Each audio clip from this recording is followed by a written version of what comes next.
Price the lord, hallelujah. ಈ ದಿನದ ದೇವರ ಜೀವವುಳ್ಳ ವಾಕ್ಯ ಪ್ರವಾದಿ ಎಸೆಕಿಯೇಲನ ಗ್ರಂಥ 34ನೇ ಅಧ್ಯಾಯ ವಾಕ್ಯ 15 ಹಾಗೂ 16.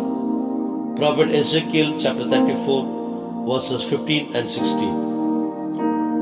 ನಾನೇ ನನ್ನ ಕುರಿಗಳನ್ನು ಮೇಯಿಸಿ ಹಾಯಾಗಿ ಮಲಗುವಂತೆ ಮಾಡುವೆನು. ಇದು ಸರ್ವೇಶ್ವರನಾದ ದೇವರ ನುಡಿ. ತಪ್ಪಿಸಿಕೊಂಡದ್ದನ್ನು ಹುಡುಕುವೆನು, ದಾರಿ ತಪ್ಪಿದ್ದನ್ನು ಮಂದೆಗೆ ಸೇರಿಸುವೆನು, ದುರ್ಬಲವಾದುದನ್ನು ಬಲಗೊಳಿಸುವೆನು, ಮುರಿದ ಅಂಗವನ್ನು ಕಟ್ಟುವೆನು, ಬಲಿತ ಕೊಬ್ಬಿದ ಕುರಿಗಳನ್ನಾದರೂ ಧ್ವಂಸ ಮಾಡುವೆನು, ಅವುಗಳಿಗೆ ನ್ಯಾಯದಂಡನೆ ಎಂಬ ಮೇವನ್ನು ತಿನ್ನಿಸುವೆನು. ದೇವರ ಜೀವವುಳ್ಳ ವಾಕ್ಯವಿದು. ದೇವರಿಗೆ ಕೃತಜ್ಞತೆ ಸಲ್ಲಲಿ.